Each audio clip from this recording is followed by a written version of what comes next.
Hello everyone, welcome back once again to my channel, The Rational Economist Class 12 business study का पहला chapter nature and significance of management को continue करते हुए आज की इस वीडियो में हम लोग नेचर ऑफ मैनेजमेंट और साथ साथ डिफरेंट लेवल्स ऑफ मैनेजमेंट के बारे में स्टडी करेंगे। So without wasting a time video को शुरू करते हैं। चैनल को सब्सक्राइब कर लेना और बेल आइकन को प्रेस कर लेना ताकि आपको लेटेस्ट वीडियो की नोटिफिकेशन साथ के साथ मिलते रहे। So let's start with the video.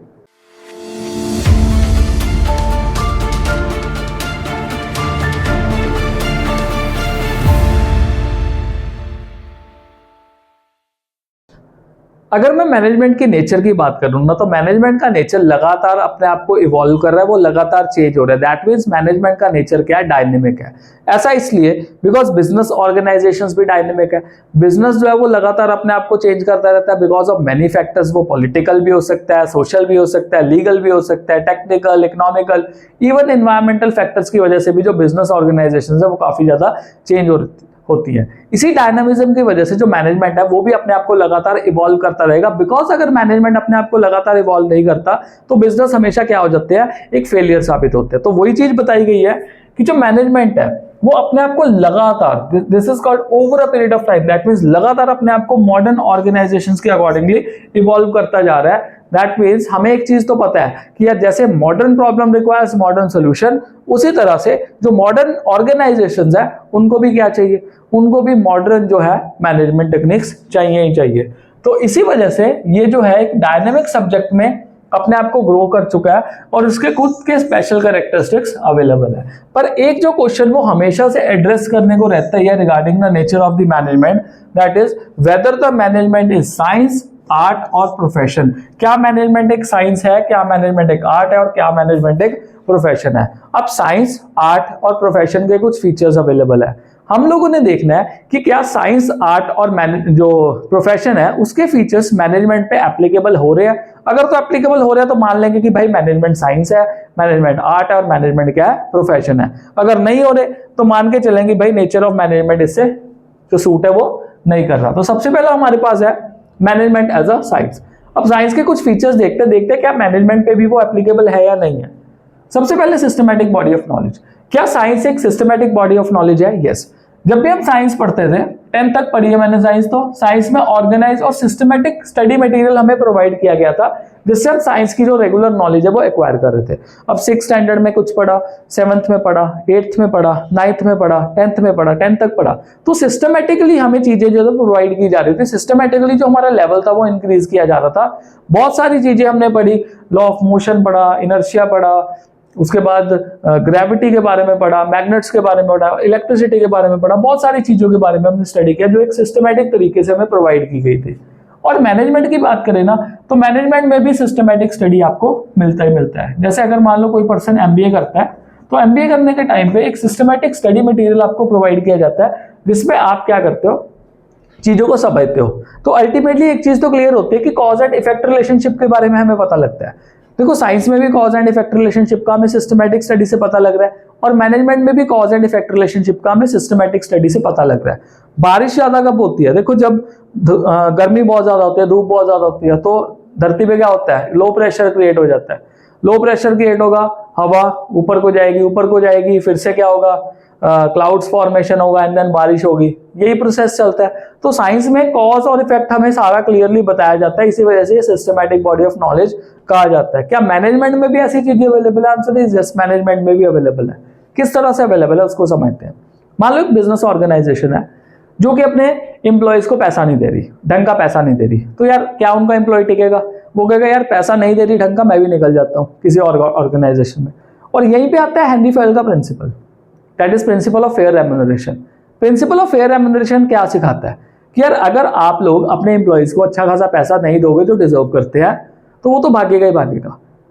तो कॉज एंड इफेक्ट पता लग गया। अगर आप अपने अच्छे एम्प्लॉय को पैसा अच्छा दोगे तो वो टिका रहेगा, वो कहीं नहीं भागेगा। तो क्या ये फीचर साइंस का मैनेजमेंट में अवेलेबल है? ये हमें कॉज एंड इफेक्ट रिलेशनशिप्स हर चीज में पता लग रहे हैं। सेकेंड वन देखते हैं। Now principles are based on observations and experimentation. जितने भी साइंटिफिक प्रिंसिपल्स हैं ये डेवलप किए गए हैं through scientific observations and then tested through repeated experiments. भाई क्या साइंटिफिक प्रिंसिपल एकदम से बन गए? क्या जो इतने बड़े बड़े एक्सपेरिमेंट्स किए वो एकदम से सक्सेसफुल हो गए? कितना फेलियर हुआ होगा? क्या आइंस्टीन का फेलियर नहीं होगा? बिल्कुल हुआ होगा। क्या और जितने भी बड़े साइंटिस्ट हुए वो फेल नहीं हुए होंगे? क्या एडिसन फेल नहीं होगा? बिल्कुल हुआ होगा, बिकॉज वो लगातार एक्सपेरिमेंट्स करते रहे and one fine day they got the success.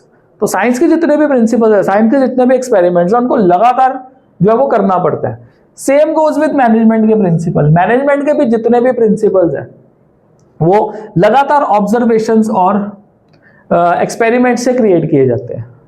Henry fail ने भी ऐसे किया था, बहुत ही छोटे लेवल से काम किया मैनेजमेंट में, देखा कि यार क्या क्या चीजें हो रही है, बहुत सारी चीजें ऑब्जर्व की। एफडब्ल्यू टेलर ने भी यही किया। पर एक चीज ध्यान में रखनी है कि जितने भी ये मैनेजमेंट और साइंस के, अगर मैं ये कहूँ कि ये रिपीटेड ऑब्जर्वेशंस और एक्सपेरिमेंट पे बेस्ड है, एक डिफरेंस इसमें आता है, वो है कि जो मैनेजमेंट के प्रिंसिपल्स है ना, वो ह्यूमन बीइंग के साथ डील करते हैं। और ह्यूमन बीइंग का स्टडी कभी भी हम फुल ऑब्जेक्टिविटी के साथ नहीं कर सकते, वहां पे कुछ ना कुछ सब्जेक्टिविटी देखने को मिलेगा ही मिलेगा। अब इसका क्या मतलब हुआ, full objectivity and full subjectivity?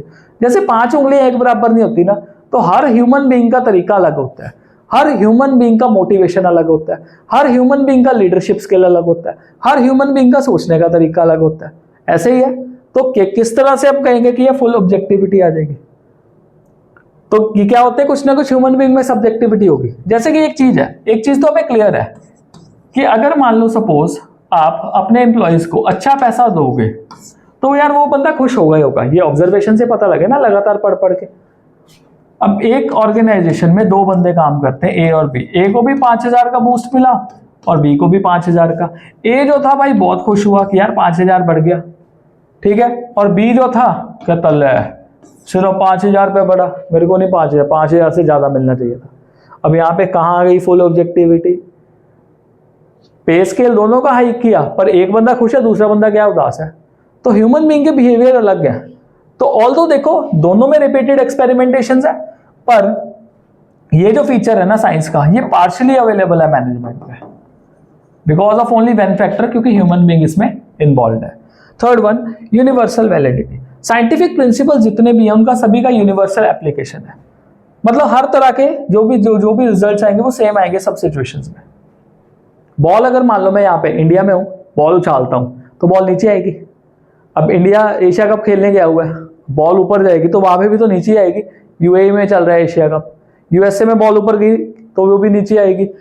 तो जितने भी मान लो अगर हम साइंस में एप्लीकेशंस करते हैं तो वो जो है ना वो हर जगह पे सेम रिजल्ट्स आपको प्रोवाइड करेंगे। पर मैनेजमेंट के प्रिंसिपल्स को ना नीड के अकॉर्डिंगली और सिचुएशन के अकॉर्डिंगली क्या किया जा सकता है, मॉडिफाई किया जा सकता है। जो मैनेजमेंट के प्रिंसिपल्स, आप एक चीज देखो, जो मैनेजमेंट के प्रिंसिपल्स इंडियन आर्मी में लगते होंगे, क्या वो मैनेजमेंट के प्रिंसिपल्स गूगल के ऑफिस में लगते होंगे? क्या जो मैनेजमेंट के प्रिंसिपल एक स्कूल में लगते हैं, क्या वो मैनेजमेंट के प्रिंसिपल हॉस्पिटल्स में लगते होंगे? क्या जो मैनेजमेंट के प्रिंसिपल एक मैन्युफैक्चरिंग कंसर्न में लग रहे हैं, क्या वो मैनेजमेंट के प्रिंसिपल एक सर्विस कंसर्न में भी लग सकते हैं? तो उनको उस अकॉर्डिंगली मोल्ड करना पड़ेगा, चेंज करना पड़ेगा। तो क्या ये साइंस का फीचर जो यूनिवर्सल वैलिडिटी वाला है वो इसमें अवेलेबल है? आंसर इज नो, ये अवेलेबिलिटी नहीं है। तो इससे क्या क्लियर होता है, क्या मैनेजमेंट एक कंप्लीट साइंस है? नहीं, मैनेजमेंट भी एक पार्शियल साइंस है, फुल साइंस तो ये है ही नहीं, क्योंकि ह्यूमन बीइंग आ गया इसमें। नेक्स्ट वन देखते हैं, मैनेजमेंट एज एन आर्ट। तो आर्ट के कुछ फीचर्स हमारे पास है। अब हमें देखना है कि क्या आर्ट के फीचर्स मैनेजमेंट में देखा जाए तो नेचर को मैच कर रहे हैं, नहीं कर रहे हैं। सबसे पहला, existence of theoretical knowledge. Art में क्या थ्योरेटिकल नॉलेज अवेलेबल है? यस, बिल्कुल। सिस्टमैटिक और ऑर्गेनाइज स्टडी मटेरियल आर्ट में अवेलेबल होता है। किसी ने म्यूजिक करना है तो म्यूजिक के लिए अलग अलग कोर्सेज है भाई, उनको आर्ट का स्टडी करना पड़ता है, सब कुछ लिखा होता है किताबों में। अगर किसी ने मान लो आर्ट करनी है तो आर्ट में भी बहुत सारी तरह की आर्ट्स जो है वो आपको बुक्स में प्रोवाइड की गई होंगी, चाहे वो एंशियंट हो, मेडिवल हो, मॉडर्न आर्ट हो, या फिर जो प्रेजेंट की आर्ट चल रही है वो सारी हो, जिसमें अलग अलग तरह के आर्किटेक्चर्स अगर मान लो देख ले, तो वो हर चीज जो है वो आपको अवेलेबल मिलती है when it comes to art. वहां पे आपको बहुत ही अच्छे लेवल की थ्योरेटिकल नॉलेज प्रोवाइड की जाती है। क्या मैनेजमेंट में भी थ्योरेटिकल नॉलेज है? यस, मैनेजमेंट में भी थ्योरेटिकल नॉलेज है। There is also organised literature available. देखो मैनेजमेंट भी अलग अलग तरह की होती है। मैनेजमेंट में देखा जाए काफी एरियाज में मैनेजमेंट की जा सकती है, जैसे मार्केटिंग हो गया, फाइनेंस हो गया, एचआर हो गया, जिसको मैनेजर लगातार वो अपने डेली लाइफ में यूज करता है इन बिजनेस ऑर्गेनाइजेशंस, और इनकी बहुत सारी बुक्स जो है वो अवेलेबल होती हैं। तो दोनों में थ्योरेटिकल नॉलेज अवेलेबल है, दोनों की थ्योरीज अवेलेबल है, और एक अच्छा मैनेजर जो है वो थ्योरी को अच्छे तरीके से पढ़ता है, जैसे कि एक अच्छा आर्टिस्ट थ्योरी को अच्छे तरीके से पढ़ के उसको अच्छे से परफॉर्म करता है, जो कि पर्सनलाइज एप्लीकेशन में आ जाता है। तो पहले तो मैं ये देखो क्या वो पहले वाला फीचर मैनेजमेंट में अवेलेबल है, आंसर इज यस, मैनेजमेंट में वो अवेलेबल है। सेकंड आता है पर्सनल एप्लीकेशन। देखो कोई भी आर्टिस्ट है, आर्टिस्ट ने राग तो वही पढ़े, सारे गामा पादा नीसा, जो म्यूजिशियंस है इन्होंने राग तो यही पढ़े, पर हर म्यूजिशियन का जो इस राग को लगाने का तरीका डिफरेंट है।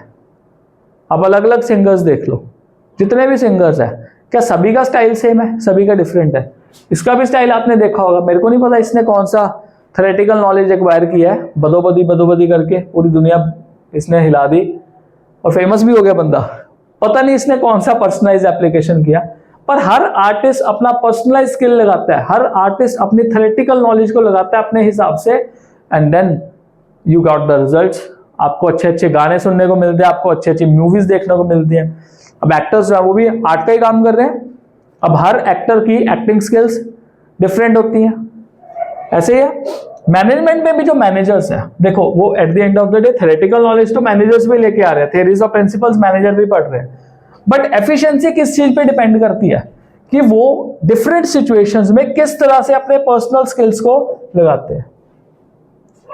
अगर मान लो सपोज कोई प्रॉब्लम आ गई, कोई भी प्रॉब्लम, देखो बिजनेस में प्रॉब्लम आ सकती है, दो मैनेजर्स हैं ए और बी, ए बहुत ही कामली उसको क्या कर रहा है, हैंडल कर रहा है, और बी जो है बहुत ज्यादा क्या हो रहा है, फ्रस्ट्रेट हो रहा है। बी कह रहा है, उसको भी बोल रहा है, दूसरे बंदे को भी, तीसरे बंदे को भी, सभी को बोल रहा है।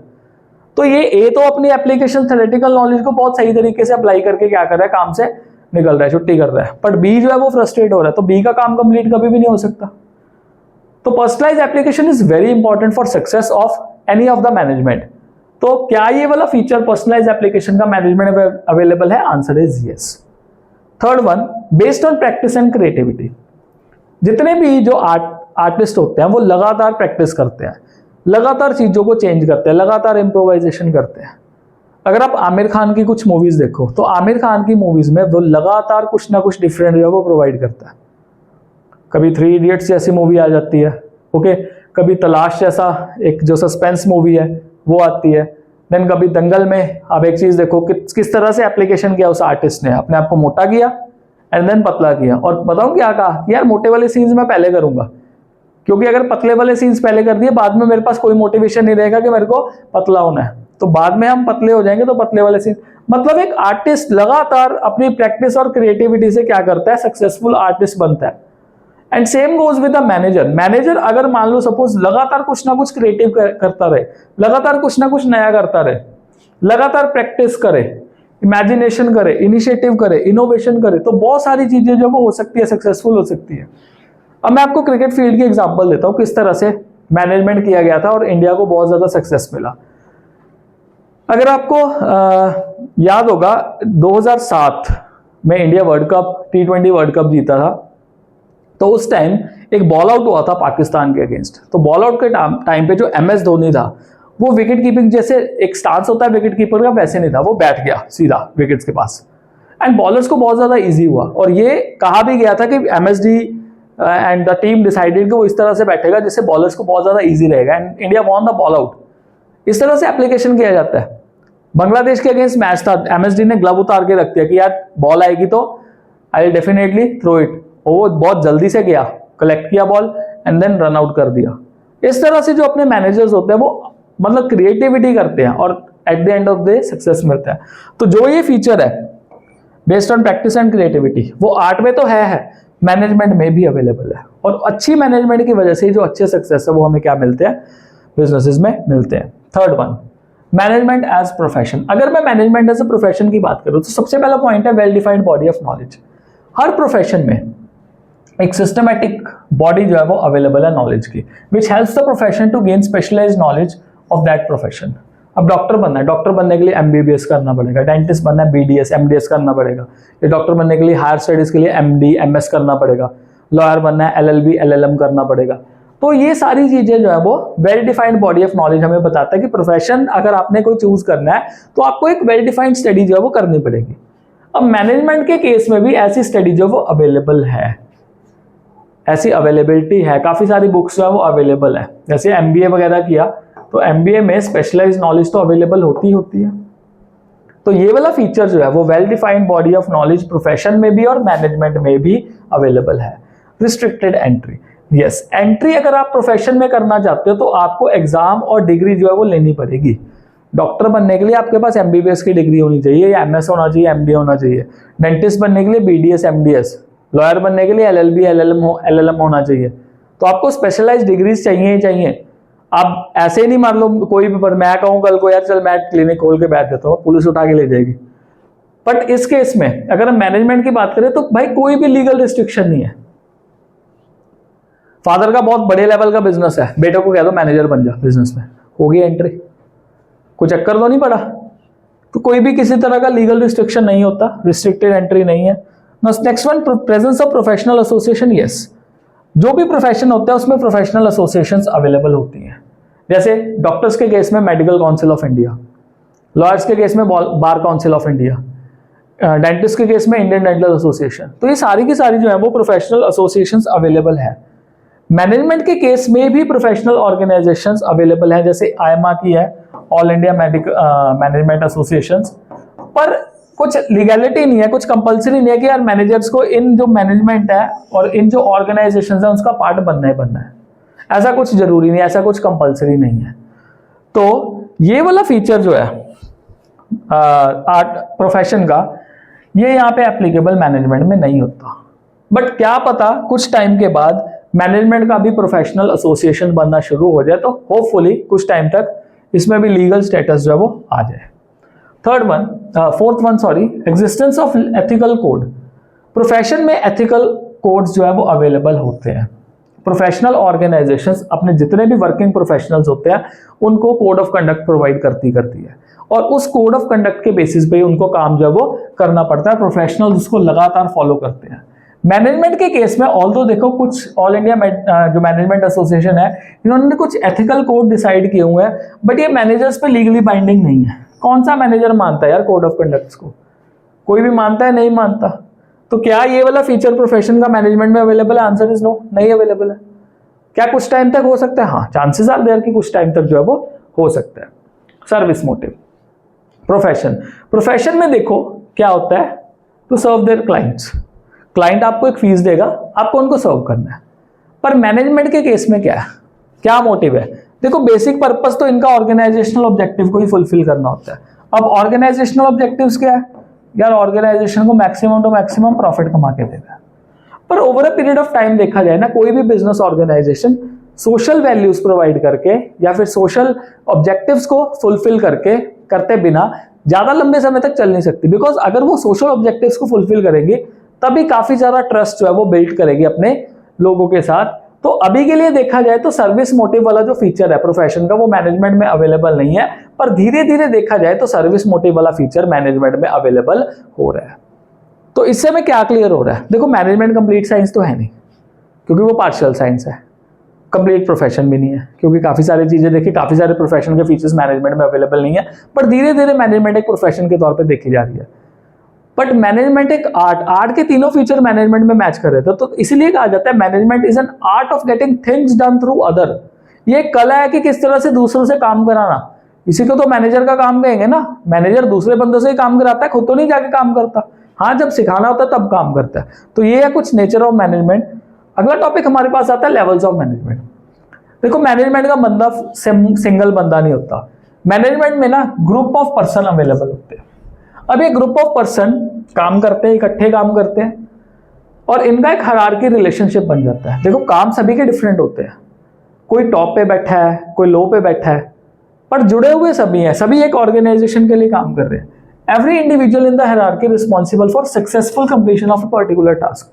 हर बंदा जो हायरार्की में बैठा हुआ है वो अपने काम को लेकर अपने काम को सक्सेसफुल बनाना चाहता है, पर वो जुड़ा तो ऑर्गेनाइजेशन के साथ ही है, और उसकी जो रिस्पॉन्सिबिलिटी होती है उसको फुलफिल करने के लिए उसको कुछ ना कुछ पावर भी मिलती है। That is called authority to take decision. जैसे मान लो टीचर्स है, मेरे को मान लो स्कूल में सिलेबस का काम मिला कि आपको सिलेबस कराना है complete, that is my responsibility, मेरे को वो सिलेबस कंप्लीट कराना है। But I have full authority of my subject कि मेरे को वो किस तरह से कराना है, बच्चों को क्या क्या चीजें बतानी है, कितने टाइम पे मेरे को वो टॉपिक जो वो कवर करना है, राइट। तभी वो काम जो है वो बहुत अच्छे से किया जा सकता है और बहुत अच्छे से होता भी है। Now this authority responsibility relationship, ये अथॉरिटी और रिस्पॉन्सिबिलिटी का जो रिलेशनशिप है that binds individual as superior and subordinate, कोई ऊपर बैठा होगा टॉप पे, कोई मिडिल में होगा, कोई नीचे होगा, and that give rise to different level of organisations. अलग अलग लेवल ऑफ ऑर्गेनाइजेशंस राइज होती है, जिसमें अगर मैं एक ट्राइंगल बना दूं तो ट्राइंगल में क्या होगा आपके पास, यहाँ पे टॉप मैनेजमेंट होगी, यहाँ पे मिडिल मैनेजमेंट होगी, यहाँ पे लोअर मैनेजमेंट होगी। चाहे ये अलग अलग है बट अलग अलग होते हुए भी ये किसके लिए काम कर रहे हैं, ये ऑर्गेनाइजेशन की सक्सेस के लिए काम कर रहे हैं। सो वन बाय वन इन तीनों तरह की organisation, top level, middle level और लोअर लेवल के बारे में देखते हैं। सबसे पहले टॉप लेवल मैनेजमेंट के बारे में स्टडी करते हैं। यहाँ पे सभी सीनियर मोस्ट एग्जीक्यूटिव जो है वो ऑर्गेनाइजेशन के होंगे, जैसे कि चेयरमैन हो गया, एमडी हो गया, प्रेसिडेंट हो गया, वाइस प्रेसिडेंट हो गया, चीफ एग्जीक्यूटिव ऑफिसर हो गया, चीफ फाइनेंशियल ऑफिसर हो गया, चीफ ऑपरेटिंग ऑफिसर हो गया। तो ये सारे के सारे इसमें अवेलेबल होंगे, मतलब बड़े लोग, सिंपली कहा जाए तो इनकी फोटोज देख सकते हो, बड़े लोग बैठे हुए हैं यहाँ पे। अब इनके काम क्या है, to integrate diverse element and coordinate the activities of different department. अब इनके पास जो ओनर्स लोग होते हैं, जो चेयरमैन लोग होते हैं, इनके पास तो अलग अलग तरह के लोग आते हैं काम करने के लिए। अब इन अलग अलग लोगों को यह क्या करते हैं, इंटीग्रेट करते हैं, इकट्ठा करते हैं कि भाई काम तुम अपना अपना कर रहे हो बट किसके लिए कर रहे हो, कर रहे हो तुम ऑर्गेनाइजेशन की सक्सेस के लिए, राइट। और ये अलग अलग जितने भी डिपार्टमेंट्स होते हैं, बहुत सारे डिपार्टमेंट्स होते हैं किसी भी ऑर्गेनाइजेशन में, उन सभी ऑर्गेनाइजेशन के डिपार्टमेंट के काम को इंटीग्रेट कर देते हैं। Now responsible for welfare and survival of organisation, ये लोग जो होते हैं वो वेलफेयर और ऑर्गेनाइजेशन के सर्वाइवल में बहुत बड़ा रोल प्ले करते हैं। अब जितने भी कंपनीज है, टाटा का एग्जांपल ले लो, टाटा बहुत पुरानी कंपनी है पर टाटा अभी भी चल रही है क्योंकि उनके जो ओनर्स हैं, उनके जो टॉप लेवल के मैनेजमेंट के लोग हैं, उनके बिजनेस के वेलफेयर और सर्वाइवल के लिए लगातार काम करते जा रहे हैं और इसी वजह से जो बिजनेस है लगातार उनका चलता आ रहा है। रिलायंस की बात करें तो धीरू भाई अंबानी जी ने बिजनेस स्टार्ट किया था बट आगे उनकी अगली जनरेशन जो है उस बिजनेस को अच्छे तरीके से कैरी कर रही है। Analyse business environment, business environment change होता रहता है और बिजनेस एनवायरनमेंट को देखते हुए वो अपने डिसीजंस लेते हैं क्योंकि उनके डिसीजंस लिए गए फर्म के सर्वाइवल पे बहुत ज्यादा इंपैक्ट डालते हैं। Then responsible for all activities of the business, जितनी भी एक्टिविटीज बिजनेस की हो रही है उसका असली रिस्पॉन्सिबल पर्सन कौन होगा, ऑब्वियसली टॉप लेवल के बंदे होंगे। अब जब विजय माल्या का किंगफिशर डूबा तो क्या विजय माल्या के किंगफिशर डूबने पे विजय माल्या के जो एम्प्लॉइज थे उनको क्वेश्चन किया गया है, विजय माल्या को क्वेश्चन किया गया, ऑब्वियसली बात है विजय माल्या को क्वेश्चन किया गया। एंड इनके डिसीजन से जो सोसाइटी है उस पर क्या इंपैक्ट हो रहा है, क्या सोसाइटी पे अच्छा इंपैक्ट हो रहा है, सोसाइटी पे खराब इंपैक्ट हो रहा है, क्या इनके किए गए प्रोजेक्ट से सोसाइटी में एनवायरमेंटल पोल्यूशन हो रहा है, क्या सोसाइटी में डिग्रेडेशन हो रहा है। तो वो सारी चीजें इनकी डिसीजंस पे बहुत ज्यादा इंपैक्ट करती है। आउटर वर्ल्ड के साथ मेल मिलाप करना, अगर मान लो किसी गवर्नमेंट ऑफिशियल्स के साथ मीटिंग करनी है, फॉरेन में किसी क्लाइंट के साथ मीटिंग करनी है, तो यार ये टॉप मैनेजमेंट का ही काम है, ये मिडिल और लोअर लेवल के मैनेजमेंट का काम नहीं है। Determining the objective of enterprises, enterprises का ऑब्जेक्टिव क्या है, क्या ऑब्जेक्टिव सर्व करना है, क्या प्रॉफिट कमाना है, क्या सेल बढ़ानी है, क्या ट्रस्ट बिल्ड करना है। तो हर तरह का ऑब्जेक्टिव जो है वो कौन डिसाइड करता है, जो टॉप लेवल के मैनेजमेंट के लोग हैं ये डिसाइड करते हैं, राइट। अब ये डिसीजंस जो है, मतलब ये जो अपने व्यू पॉइंट है वो किसके ऊपर देते हैं, थोपते हैं, काम खुद तो नहीं सारा करते, ये इनके आगे वाले लोग जो बैठे होते हैं, मतलब इनसे नीचे जो होते हैं मिडिल लेवल के, ये देखो टॉप पे बैठा हुआ बंदा, इसको कैरी किसने किया, वो मिडिल वाले ने। तो मिडिल वाले बेसिकली क्या होते हैं, जो टॉप लेवल और सुपरवाइजरी लेवल है इनके बीच में एक लिंक का काम करते हैं। अब इसमें क्या आते हैं, अलग अलग डिपार्टमेंट हेड्स आ जाते हैं, जैसे परचेज और सेल का हेड आ गया, फाइनेंस मार्केटिंग का हेड आ गया, ऑपरेशंस का अलग से हेड आ गया। तो अलग अलग तरह के हेड्स जो है वो अलग अलग तरह के मैनेजर्स इस मिडिल लेवल मैनेजमेंट में अवेलेबल होते हैं। तो पहला पॉइंट इनका क्या आता है, carry out plans formed by top level management. जितने भी ये टॉप लेवल के मैनेजमेंट के लोग होते हैं, इन्होंने जो प्लान्स दिया अल्टीमेटली उनको कैरी करने का काम किसका है, मिडिल वालों का है।